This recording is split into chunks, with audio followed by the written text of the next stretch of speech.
laawol kisal ko laawol peewal e ɓantal. لا يخشى ومن نفس لا تشبع ومن دعوة لا يستجاب لها. يتور ودني الله سبحانه وتعالى دجنا إن لا بدين وهرمنا إن كسبكم كانكو الله سبحانه وتعالى ودجنا إن جرى الله بدن وهرمنا إن بير كانكو الله سبحانه وتعالى ودجنا إن jumbugol o harminani en ko wiyete kon zina. Al-Imamu Shafi'i rahimahullahu ta'ala oɗo karmakojo mawɗo tedduɗo o tawta karmakoɓe figi haɓen fof hino jonnitumo teddungal makko ngal e ɓural makko ngal e mazhab makko fiqhu on. Allahu subhanahu wa ta'ala no okkunomo haqqille ɗe o okkali neɗɗo hay goto fayda. min filla wonde Imamu Shafi'i o dartino qur'anare Allah tedduno nden nde fof mayre gila qul a'udhu bi rabbin nas ha hewti alif lam mim suratul baqara o dartuno nde harimo mari duuɓi jeɗɗi. Imamu Shafi'i harimo marno hakkil karmo ko ɓen maaki ka yewtugol fi makko hari si o laatinoke himo janngude deftere o udditata deftere nden o ndaara page ji ɗin ɗiɗi kala o suumayno page goo haa o gayna janngugol oɗo page maaki fii honnum o suuɗanayno ɗo haa o gayna janngugol ɗo ko tawde haqqille makko ɗen hino yaajuno so udditii gite makko ɗen o ndaari page ji ɗiɗi kala nde wootere so wonoyi dartoygol ko hunji kon ka page ɗo o ukkindiroye e ko haynino kon e page daɗen hakkille no wooduno ko janngi junngo karmokoɓe ɓannuɓe karmokoɓe ɗuure ka tawta kala ka o yahi ko wondimo karmokojo on o seeɗa haray o feƴƴingal gandal ɗon o feƴƴana karmokojo goo kadi ino fanɗi karmokojo goo no fanɗi karmokojo jannuɗo Imamu Shafi'i si wona Imamu Shafi'i jannuno musiyo maayi. Imamu Shafi'i no filli ɗum mi jindi e karmokoɓe heewɓe no fanɗi e karmokojo waɗanɗo lan darsu si wona mi yahay ha mi feƴƴamo niveau makko on ñande goo taw ko kanko arata kay an ɗaɓɓira lan darsu mi jannomo. mi marno gandal Imamu Shafi'i hari karmokojo jannaynoɗo mo toon wiyetenoɗo Waki al-Imamu Waki ñande goo Imamu Shafi'i rahimahullahu ta'ala hino jinda o hawri e sonnajo no ɓorti e nder ko waylitata gite makko ɗen o laƴƴa gite makko ɗen o waylita darɗe makko gite makko ɗen piyi faade e sonnajo tawi yoga e ɓanndu makko ndun no acciti no wirti no yalti ka yaasi o ndaarali sonnajo on o fuu makko o teñƴinaali sonnajo on kono sabu nden ndaarande wootere nde o hawri ɗon e muɗum ɗum ɗo wonanimo crise moolanaaɗo e jannde makko nden wonanimo crise moolanaaɗo e hunjande makko nden o watti hannde kadi tawi so ndaarino page deftere ko nde wootere taway o hunjike tawi jooni o ndaaray page on o jannga mo haa o ronka hunjaade ma walla o hunjora page on kara han si o gayna ɗon ɗen o ŋalɗi kanko ndaaraynoɗo bindol tun ma ɗum o ndaara page tun taw ɗum heeƴika hoore makko jooni o janngay o duka haa o ronka taw ko kara han o hunjorta o tawi o heɓi nawnaare nde tawata hinde hatojini e lekki kinɗol lekki ki wawata ko heɓade ka clinique ki wawata ko heɓade ka pharmacie siki wawoto heɓade kaka deftere Allahu subhanahu wa ta'ala. o yilti ka karmoko makko Waki o sifani karmoko makko nawnare heɓude mo nden kanko Imamu Shafi'i tawde hari o hunjotono hara o janngali joni ko so o jangi o duki so o wawa andude ko honɗum windi nder toon ɓayti o fillanike karmoko makko ndaarimo haa ɓooyi karmoko makko waajimo wonde oɗo hunjagol ko annora immorde ka Allahu subhanahu wa ta'ala woto ƴettu hoore makko o faway ɗiɗo bakkatuji mawɗi woto ƴettu hoore makko o yolla e ko Allah subhanahu wa taala harmini kon o sikka wonde o gaynay ɓawti ɗum hunjagol gandal l'islamu ngal yewtere kalma ko makko haɗimo faade ɓadagol boneji ɗin tindinimo faade ɓattagol e moƴƴireji ɗin ko on tuma o wawata heɓugol haqqille marayɗe ngal ɗo gandal l'islam imamu Shafi'i o wolani ɗum umaka shakawtu ila waki'in su'a hifdi fa arsadani ila tarki al-ma'asi wa qala bi anna al-hifdha nurun wa nuru llahi la yuhda li 'asi imamu Shafi'i o maaki mi yahi ka waki'u ɗum ko karmo ko makko mi yahi ka waki'u mi humpitimo yani bonugol hunjande komi mari kon hunjande kanude komi heɓi kon sakkitorum ɗo karmo ko an tindinila yomi woɗɗito faade yeddugol Allah subhanahu wa ta'ala o yeetilan kadi mi faami wonne ngol ɗo hunjagol ko annora immorde ka Allah subhanahu wa ta'ala annora Allah on o okketaake on ɗon neɗɗo yedduɗo Allahu subhanahu wa ta'ala njelo e lekkolɓe min hannde fiimi dorogu tawi hay hunde fiiminaali ɓe dorogu si wona humpitagol maɓɓe wonde si tawi woni goɗɗo fiimi drogue haqqille makko ɗen ɗe ɓeydoto ɗe jalbay ɗe yaaja njelo e lekkolɓe hannde ka tawata si 10 heures yaltama hara lekkolɓe ɓen mari koynete kon chambre indien ka l'école ji yani ko toon ɓe yahata hay karmo ko lekkolɓe ɓen suusata yawgol yurnina toon hoore si wona yahayɓe ɓen kadi pooɗiɗa e lekkolɓe ɓen ɓay ɓen kadi no woodi ɗum ɗo ko subhanallahi wiyete ɗum ɗo koko yurmi e hoore sukaɓe ɓen andi si tawi woni ɗum ɗo udditi haqqille neɗɗo yo andu kala ko mooɓi kon o waɗi ka haqqille sabu ɗum ɗo Allah waɗali barke e muɗum Allah waɗata barke e muɗum bi mana yo andu kala ko mooɓiri sabu ɗum ɗo ko ɗum ɗo gaynantamo ko mooɓugol aduna yawmal qiyama wonanamo lette ka Allahu subhanahu wa ta'ala ñande Allah daali ida zulzilat al ardu zilzalaha wa akhrajat al ardu athqalaha wa qala al insanu ma laha yawmaidin tuhaddithu akhbaraha ñande ɗiɗo leydi dillina dillande mayri on ndi yaltini kala ko wonno e nder mayri banu adama on hii yani ko leydi ndi gerata kon o ngalɗa o wiya taw ko honɗum heɓi ndiɗo leydi Allah daali ndeññande leydi nin kadi ndi yowtay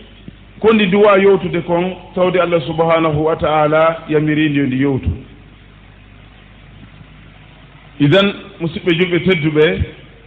wota en yeggitu e nduɗo lewru teddunu chahru ramadan hiɗen e entraînement molanaɗo yani formation jano formation mo tawata en waɗaymo e pratique na fewndo suumoye ɗo ka tawata cheytanuji ɗin no kolmba cheytanuji ɗin no dumba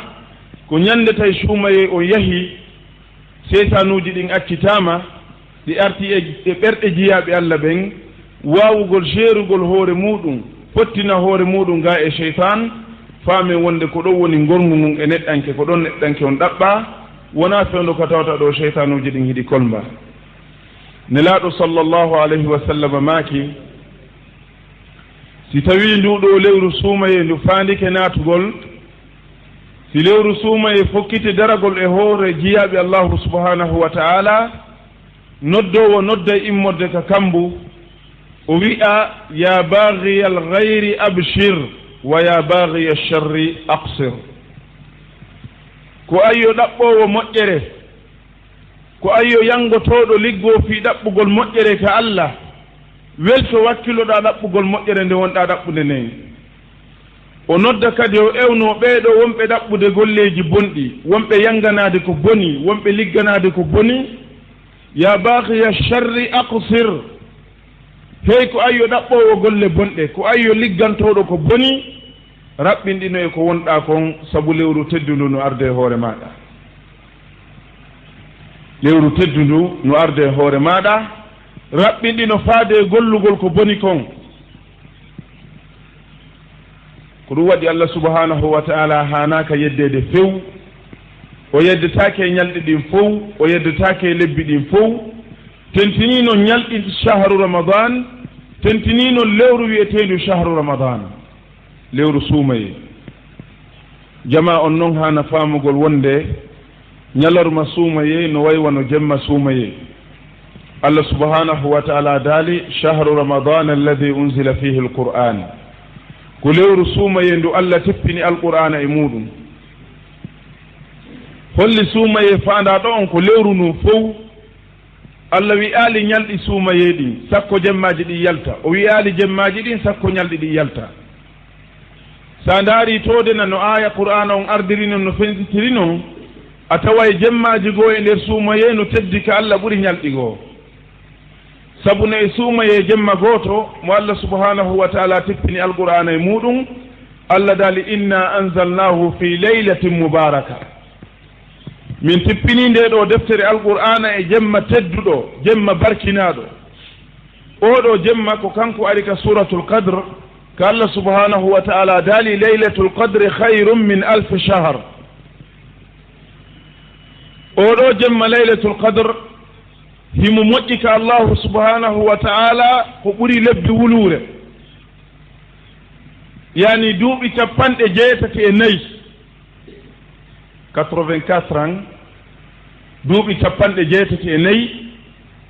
sa rewi allah subhanahu wa taala e ɗiɗo hara yeddali allah neɗɗo wakkiliɗo daragol ɗaɓɓita jemma laylatul qadre si o hawri e jemma laylatul qadre haray mo ɓurma baraji ka allahu subhanahu wa taala make la ilaha illa allah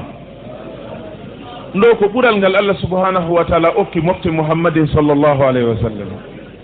ko waɗi suumaye neɗɗo si o waɗama barki neɗɗo si o waɗama barki neɗɗo si allah subhanahu wa taala no windimo e naatoɓe aljanna neɗɗo si allah subhanahu wa taala no yiɗanimo moƴƴere allah renaymo dandamo gollugol ko boni e lewru suumaye tentini jemmaji ɗin tentini jemmaji chahru ramadan yo allah subhanahu wa taala waɗu barke e sukaɓe fimaynoɓe aɗa suumaye ma ɗum ɓe yarayno aɗa suumaye ma ɓe jokkayno rewɓe aɗa suumaye ma ɓe yaltayno ɓe ama aɗa suumaye suumaye ara ɓe harmina ɗum ɗo fof e maɓɓe no ɓe harminiri noon ñamugol yara e ñalorma suumaye yo allah subhanahu wa taala waɗu barke ɓe ɗo yo allahu subhanahu wa taala tabintinɓe l'islamu ɓaawo chahru ramadan yo allah subhanahu wa taala winduɓe ko ɓe yaafa ɓe yarna ko adi suumaye maayude musidɓe juɓɓe tedduɓe yo allah subhanahu wa taala ndaaruɓe darɗe yurmede e lewru suumaye fiwota o lettoyɓe ɓaawo suumaye sabu no tabiti wonde kala neɗɗo mo allah subhanahu wa taala ndaari darɗe yurmede allah lettatamo hande kay sa wakkirike e suumaye a renike a golli golle moƴƴe ha allah subhanahu wa taala yilti darɗe makko ɗen o fondi e maɗa ya andu an on a serti e ko boni a serti e ko harmi si suumaye maayi kadi a wonti e ko ɓuri bonde ka wonnoɗa ɗon andu lewru timmudu feƴƴi a ñamali a yarali allah haajaka e maɗa résultat on noon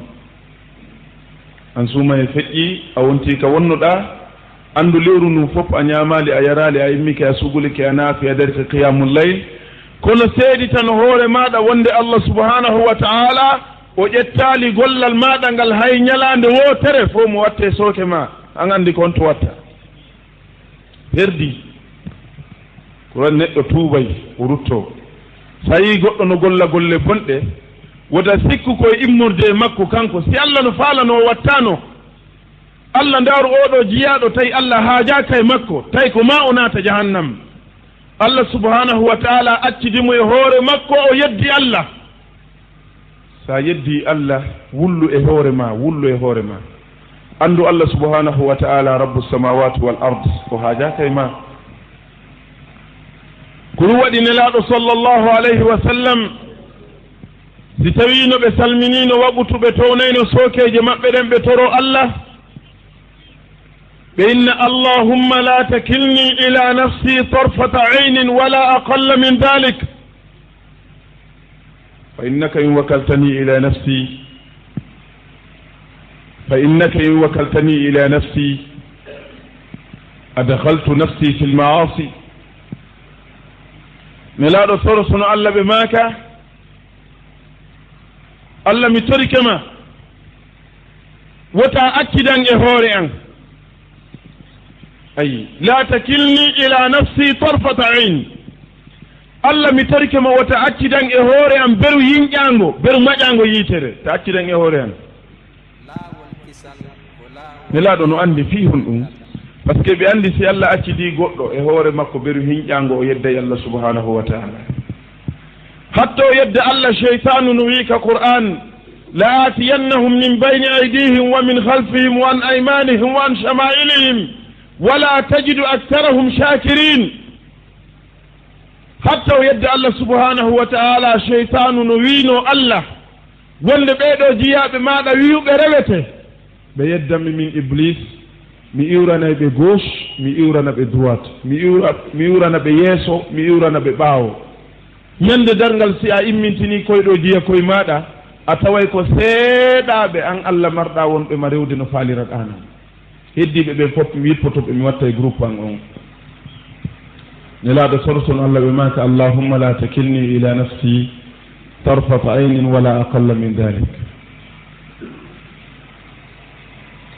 allah mi torikama wota accidan e hoore an bal du'a alqur'ana molanaɗo aɗa sembini oɗo du'a allah subhanahu wa ta'ala tigi woni avocat ɓeɗo julɓe hakkunde maɓɓe e nduɗo iblisaru fiyoɓe daɗu ndu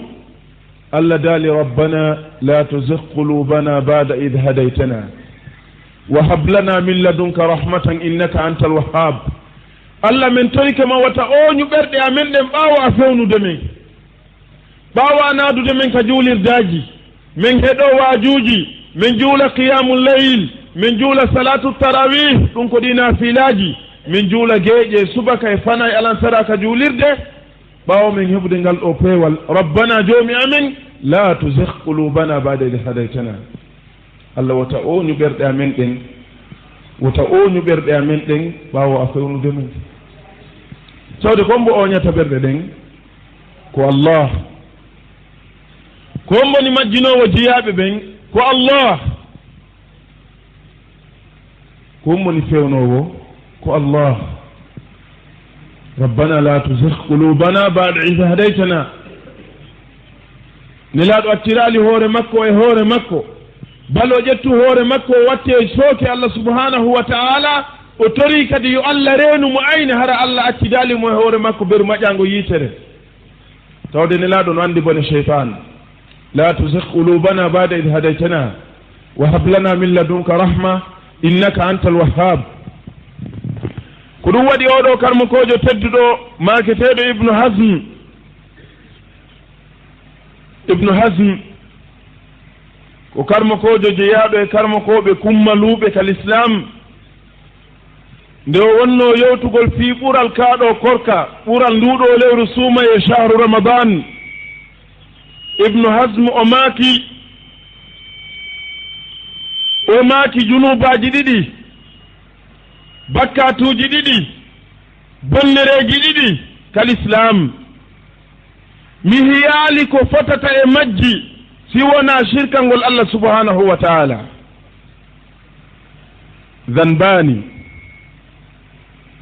ذنبان في الدين لم أجد أعظم منهما إلا الشرك بالله bakkatuji ɗiɗi ma junubaji ɗiɗi ɗi neɗɗanke faggitoto mi yaali ko fotidata e ɗin ɗon si wona shirka ngol allah subhanahu wa ta'ala si goɗɗo le shirka ni allah haray o perdi allah subhanahu wa ta'ala dalika qur'an inna allaha la yaghfiru an yushraka bih wa yaghfiru ma duna dhalika liman yasha wa man yushriku billahi faqad dhalla dhalalan ba'ida يا يقول الله دالي ومن يشرك بالله فقد حرم الله عليه الجنة ومأواه النار وما للظالمين من أنصار آية أرى أنه في ربيئة الله يافتاكو سركا أمفو إن الله لا يغفر من يشرك به الله يافتاكو أن سركا أمو allah yafantako oɗo haɓɓo piwi ma ɗum talki Allah yafanta ko oɗo rewowo sanamu Allah yafanta ko oɗo mo teɓewol sikkuɗo ko ngol ɗon teɓewol nafata mo ma ɗum lorrata mo Allah yafanta ko oɗo yewɗo piigol ceede ma ɗum piyowo ceede Allah yafanta ko heɗotoɗo waliyatuɓe sonnaɓe ñolɓe nodditotoɓe kal islam miɗo anduno goto e maɓɓe wonnoɗo ko kawtal amen mamu ha hande hiyaka kaw tuggani Allah subhanahu wa taala tiili e leydi ka juulirde to noon mo nodditi ko waliyatu ko waliya mo nodditi ko giɗo Allah kono giɗo Allah on ha hande natali ka suudu Allah kono giggol ngol wayi hari so haɓidanoma ka kawtal siko kanko e gorko haɓidi o yenna e gorko on hoyre gorko siko kanko e debbo haɓidi o yenna e debbo on hoyre debbo oɗo no hana wi'ede waliya oko waliyatujo oko giɗo Allah la ilaha illa Allah ibnu hasm o maaki bakkatuji ɗiɗi mi yiyali ko fotidata e majji e nder bakkatuji ko Allah yeddete kon fof si wona shirk sirku olle Allah no dalika ayawal ɗimmal innahu man yushrik billah kala on sirkanɗo Allah subhanahu wa ta'ala kala waɗɗo gotel e piiho wiyete koye shirku Allah daali faqad harrama Allahu alayhi aljanna la ilaha illa Allah kala shirkanɗo Allah haray Allah subhanahu wa ta'ala harmini e dow makko natugol aljanna no Allah harminiri noon yarugol beere ka aduna ɗo e dow gomɗinɓe Allahu subhanahu wa ta'ala si tawi no satta ha oɗo gomɗinɗo Allah marɗo imanu ƴetta beere yara haray hino satta ha ka Allah ƴettata shirkan ɗo monadamo aljanna Allah le kanko si hunde harmi o ɓattotako nde hunde no harma e hoore meɗen jaggiten ɓattuɗen nde enen par ce que koye ɓiɓɓe adama Allah no dalika qur'an ko en lowɓe ko en foofuɓe wa khuliqa al insanu daifa leɗɗanke tagama ko o foofuɗo ko ɗum waɗi kanko o wawali heɓugol limite faade yeddugol Allah subhanahu wa ta'ala amma subhanahu wa ta'ala kanko o sifi hoore makko o daali wa huwa alqawiyu l'aziz Allah kanko na o foofuɗo ko tiiɗuɗo ko yeɗɗuɗo ko kelɗuɗo so desidi hunde o waɗata ko daali faqad harrama Allahu alayhi aljanna kala on neɗɗo shirkanɗo Allah haray aljanna harmanimo wa ma'wahu nnar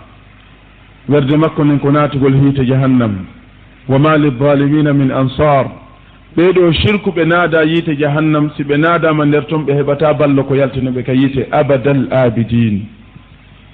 ɓe lutti e shirk ɓe lutti ka jahannam landoɗen oɗo karmakojo tedduɗo wonɗen waɗande oɗo bayana molanaɗo mawɗo ko bakkatuji honɗi o yi ko fotidata e oɗo shirku billah ibnu hasm o maaki amma bakkatu arano mo mi yi on ko neɗɗo mo tawata waɓutu rewayi inne hayya ala salah ko neɗɗo welsindiɗo e juulugol waɓutu goto e waɓutuji ɗi Allah subhanahu wa ta'ala farli ɗin neɗɗo accuɗo waɓutu goto ko alda e nganto ibnu hasm oɗo kullil gandal oɗo karmo ko kummalujo neɗɗo hewnoɗo gandal ɓe landinimo fi imamu malik rahimahullahu ta'ala ɗonni mi yaali karmakojo momi huti haqqille muɗum ha hewti imam malik mi yaali karmakojo jaasuɗo taskagol mas'ala ha hewti imamu malik rahimahullahu ta'ala kamɓe hari peti o e maɓɓe koye kal islamu ko imamu malik holɗum wiɗon fi ibnu hasm mum faala on yewto fimum o yaali neɗɗo jaasuɗo haqqille e taskagol mas'ala ha hewti imamu malik kamɓe ari ko ɓeɗon no poti e maɓɓe koye imamu malik sahibul muwatta imamu malik winduɗo deftere innetende al muwatta deftere nde sifa mayre heɓaka ka fiqhu ari peti hari gramɓe maɓɓe ɓen ko ibnu hasm ibnu hasme o maaki amma bakkatu arano ɓurɗo mawnude ko mi yii kon e bakkatuji tawata o fotata hay hunde si wona neɗɗo shirkanɗo Allah subhanahu wa ta'ala kal islam ko bakkatu neɗɗo accuto waɓutu gooto accituɗo waɓutu gooto e teware hara nganto fuu so ala o nawna o faɗɗaka o feeta o sakkaka o jogaka o haɓɓaka salli wiya ka juulirde hayya ala sola o jokka golle makko ha waɗu toon feƴƴaro juulali mi yaali bakkatu mawɗo kal islamu ha hewti o bakkatu si wona shirka ngol allahu subhanahu wa ta'ala ko ɗum waɗi annabi moussa alayhi salam ñande goo himo waajo bani israila ka juulirde faade e tuubugol rutto ko allah subhanahu wa ta'ala ɓay o yeeti keɓe fii tuubu biye o lamni jama on no arde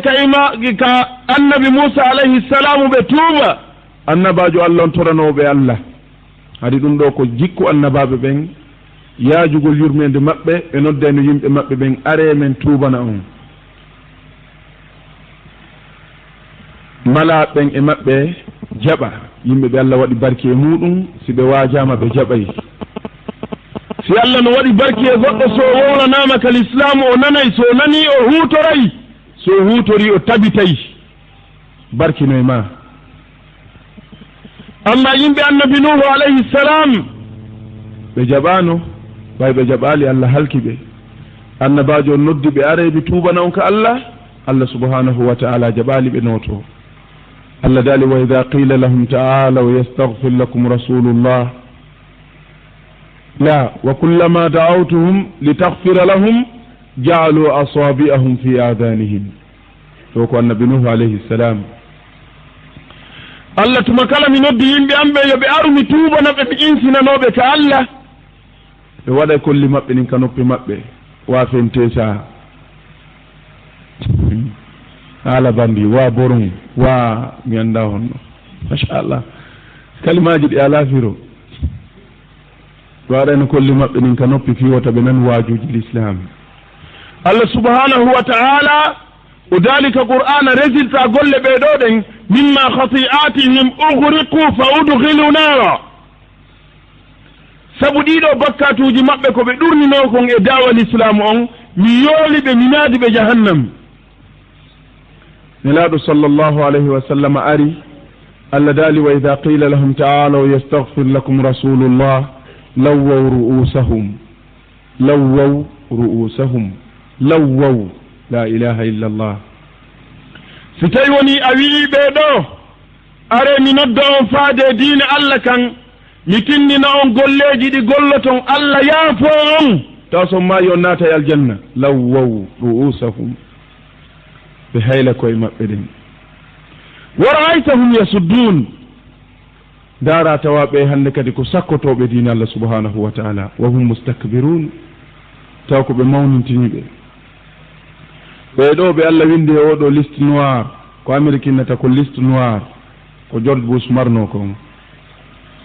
ɓeɗo allah subhanahu wa ta'ala windi ɓe liste noir makko on allah daali sawa'un alayhim astaghfarta lahum naare ɗo neɗɗo spirdi sawa'un alayhim astaghfarta lahum am lam tastaghfir lahum lan yaghfira allahu lahum la ilaha illa allah oɗo neɗɗo mo allah malki si allah windimo ko naatowo jahannam ko wayi muhammad siɗa faala a tubanayɓe ka allah siɗa faala a tubantaɓe ka allah tuubuɗa a tuuba allah subhanahu wa ta'ala jaɓata tuubu biye maɗa on sabu honɗum inna allaha la yahdi alqawma alfasiqin allah fewnata fasiq kon wiyete fasiq ko neɗɗo murtuɗo e nder diine allah kon wiyete fasiq ko neɗɗo yawɗo ha o yii maɗum o nani ko harmi kon no harmi kal islam o yilti o dari o tawi pas o gollingal gollal allah wi min haaɓi inna allaha la yahdi alqawma alfasiqin annabi moussa alayhi salam sonnajo natatolo yeeso makko o wiya ko ayyo moussa toranolan allah yo allah yaafolan miɗo bonni allah bakkatu mawɗo annabi Musa wiya sonnajo on ko honɗum bonnuɗa Allah sonnajo on nde mo wowla hara gonɗi makko ɗi no hibbira nayi nayi annabi Musa alayhi salam o yurma sonnajo on ha hatti o inni ko ayo sonnajo jiyaɗo Allah ko honɗum bonnuɗa Allah ha wassayɗa hibbirani gonɗi yeeso an sonnajo o wi mi bonni Allah bonnere mawlanade mi salani no biro an e boñ an mi yalti ka yaati mi jokki worɓe ha mi ƴetti reedu mi jibini fattu tawi bani Israil si goɗɗo heeɓino fattu o hersay la ilaha illallah amma juuɓe men ɓen hannde si ɓe heeɓi fattu ko ɓen maɓɓe ɓeynitirta ɓe hersi hersani woɓɓe arabe maɓɓe ko imam woɓɓe ɓe maɓɓe ko salli woɓɓe ɓe maɓɓe ko mokkubaɓe juuɓe men ɓen si ɓe heeɓi fattu ɓe andamo ɓe innitara si wona baaba maɓɓe la ilaha illallah ko ɓuri fattude ko satti kon fof ko ñande yiiɗa kunɗo fattu hum kadi no waɗane anniversaire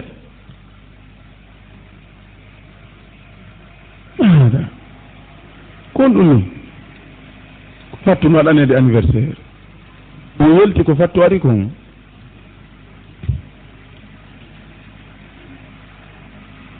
ɓe wegitino Allah subhanahu wa ta'ala no daali wala taqrabu zina innahu kana fahishatan wa sa'a sabila wadaltam ɓattu koynete kon zina Allah harmini zina on ado o hewtede Allah harmini ɓattogol zina on ado neɗɗo wadde zina an noon a yehi ha a yewti ka Allah harmini ɗon a memi ka Allah haɗi ɗon waɗana kadi ko Allah haɗi kon anniversaire fattu jelomarɗen hannde annabi Musa alayhi salam o wi ɓaynon a heeɓi on ɗon boobo fattujo ko on ɗum waɗɗa kadi ko ayo jiyaɗo Allah sonnajo o wi tawi mi hersi musidal angal mi yiɗano yo boobo fattu ne o ko galle amen mi nangi boobo on kadi mi warimo ay so ngalɗali boobo ɓe ngel wonɗen hoccude foseji hannde e kabineji boobo ɓe njelo wonɗen hoccude hannde e travaux ji naam annabi Musa ɓay o nani ngol ɗo konngol o dirti seeɗa ɓaawo o yiltiti o uggini o ɓanti o wi sonnajon ko ayo jiyaɗo Allah mi torike ma yaltanan ɗo heña hande Allah tippinta lette e hoore maɗa ɗe hawra e amin yaltu sonnajo on yalti mo hibba gonɗi makko nayi tawde o andi Allah subhanahu wa ta'ala windanali mo yaafuye ka makko ɗo o yaltugo dammugal juulirde te Jibril alayhi salam no jippo no seeka kam mbuuli molanaɗi ko tawi annabi Musa alayhi salam o wi ko ayyo Musa jooma maɗa no fela ma ka kam mo jeeɗi ɗaɓɓu ka arshi makko Allah hino fela to nonna ko honɗum Musa faala ko honɗum Musa woni wadde ko honɗum Musa woni wadde annabi Musa wi ko honɗum Allah feli rimmi Jibrila wi ko honɗum ruttanɗa sonnajo arnoɗo tubugol rutto ko Allahu subhanahu wa ta'ala o golli bone on o gollimo lanni o andi ko waɗi kon no boni no harmi o ari tubugol ka Allah ko haɗi jaɓanamo o tuuba kono wiyantamo taw tuubu ka ko an tagi yiite aljanna Musa si on wiyanta sonnajo on taw tuubu annabi Musa o wi Jibril mi ndaaru bakkatu ko sonnajo on bonni kon Allah mi tawi goɗɗo yawata ko Allah goɗɗo bonnata Allah bonnere ha hewta nde ɗo bonnere Jibril alayhi salam wi ko ayo Musa yomi yeetoma ko hommo ɓuri bonnude Allah ɓuri nde ɗo bonnere annabi Musa wi haran woodi Jibrila wi kala on neɗɗo nanɗo wakutu no inne hayya ala salah o ronki juulugol wakutu on tawa nganto fuu so ala bakkatu makko on no mawni ka Allah ɓuri bakkatu oɗo sonnajo la ilaha illallah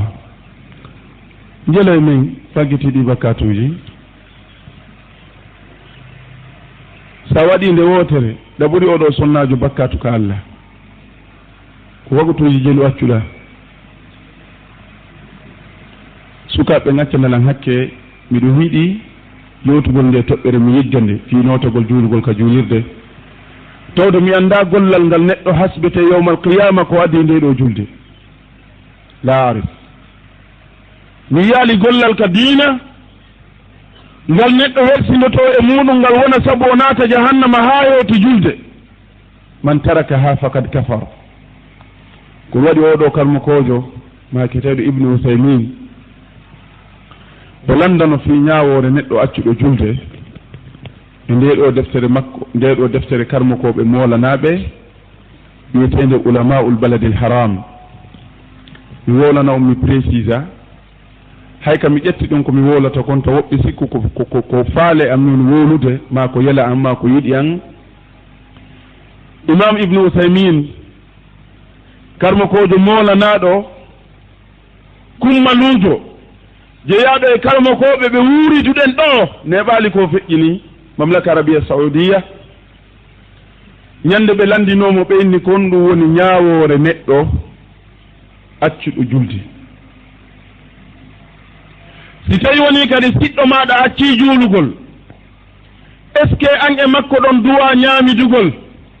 ma ɗon duwa yaridugol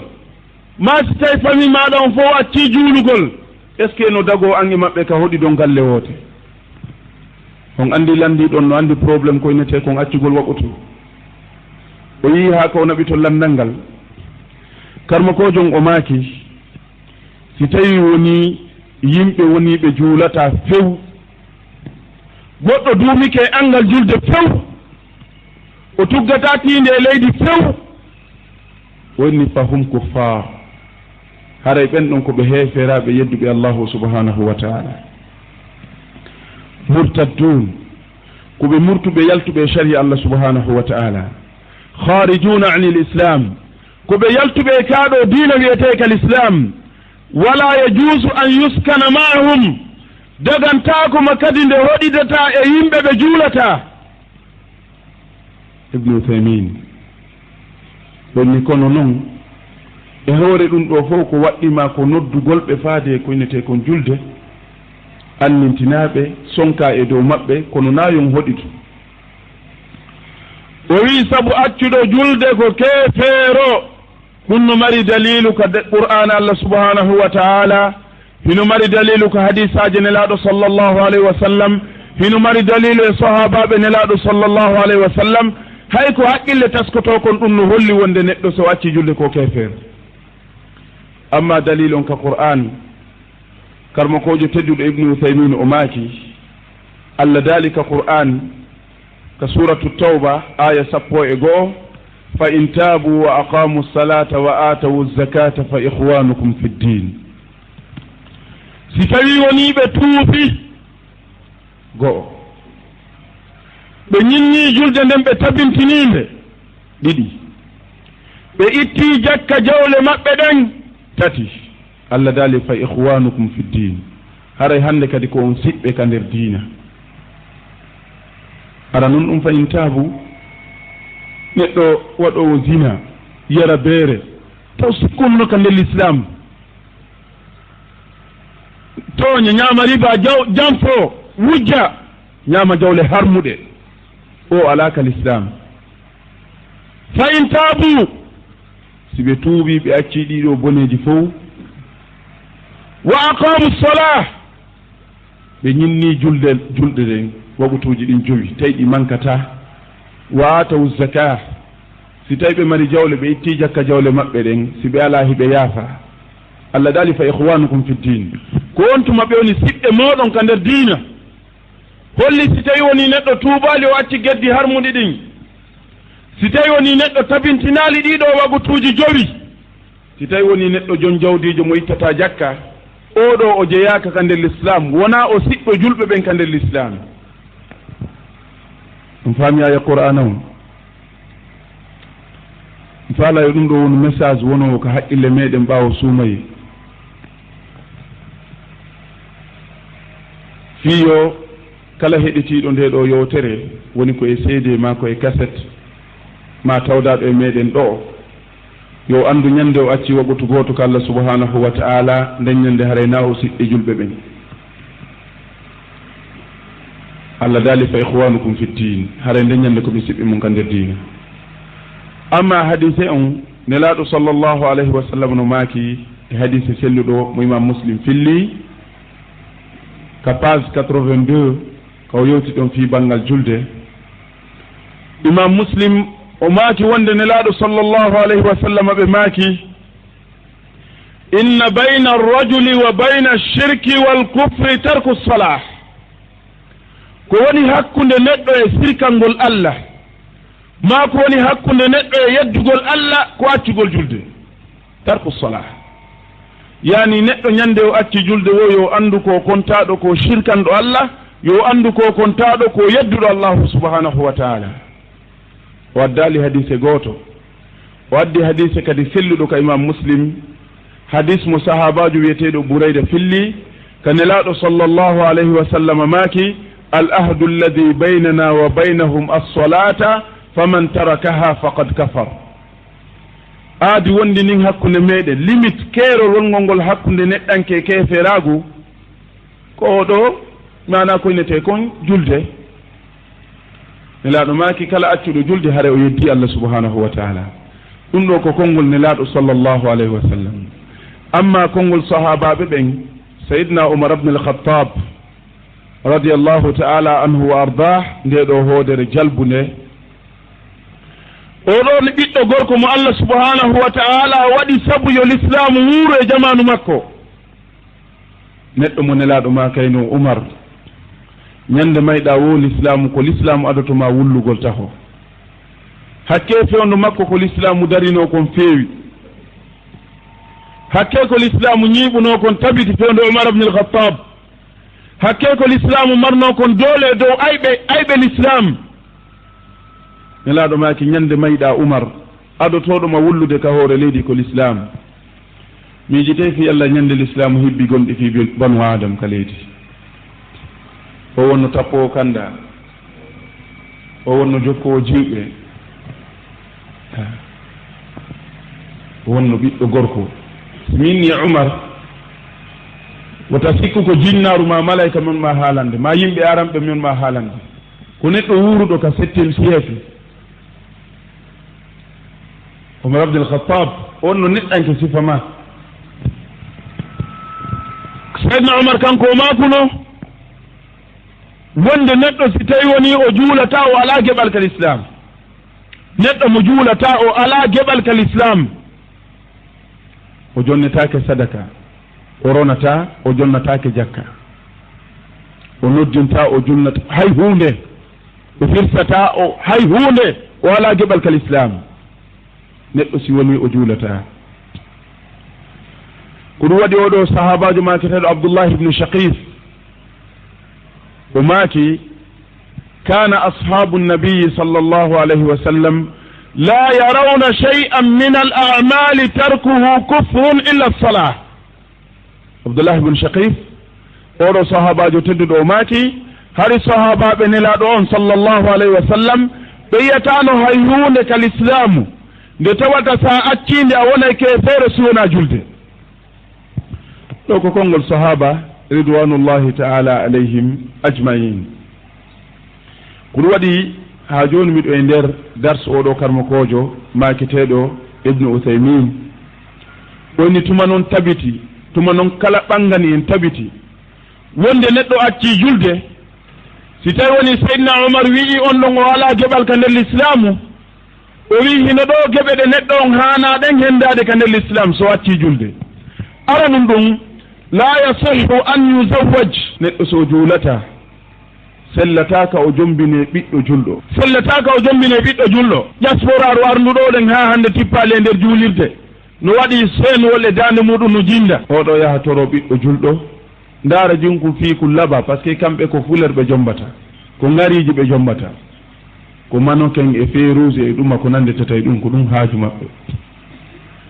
si yi jinko ko laba o haɓɓito jombay tawa noon o juulata kono tawawo kadi no mari otowal no mari galle no mari ɗum ɗo no mari ɗum ɗo so landike fii debbo landitetake ɗum saɗa sannaka waɗi yimɓe ɓe tugganta allah tinde e leydi no wawa wonde hara ko noddinkiniɓe ko julɓe ma woɓɓe hara ko chrétien ɓe yaha e galleji julɓe hara croix on no ka dande maɓɓe ɓe toro sonnajo julɗo ɓe okke ko ɗum waɗi allah subhanahu wa taala dandilan ɗe balɗe ɗo ɗen muskila molanaɗo probléme ɓurɗo mawnude probléme ji neɗɗo gooto keefeere suuɗuɗo keefeeraagu makko e an o fokkiti jombugol suddiiɗo gooto julɗo o faalalan ƴettude min o waɗalan aala côté julɓe ɓen ko yaha si dewgal ngal no du'eede taw mi représentay mo la ilaha illallah min haalde dimansi fana on juulama mi yahay nden ñande allahu subhanahu wa ta'ala liɓiɗoygol e an ko hay juulugol fana on ka juulirde mi waawali mi ɗaani haa juula ka juulirde mi immi mi fini mi salligi mi juuli fana allah subhanahu wa ta'ala yeggintinilan programme amin ɓayti feƴƴi nden ñande kiikiiɗe feƴƴaali mi humpitija neɗɗon ko keefeero kono addanan no kartal haa ka suudu ko humɗoni darade huma ɗe ɗo dewde hakkunde julɗo e keefeero karma koɓɓen ɓe maaki Uthaymin o wi wonde sellanta neɗɗo si tawi o acci juulugol sellantamo ka o okke ɓeyngu kal islam laawol kisal ko laawol peewal e ɓantal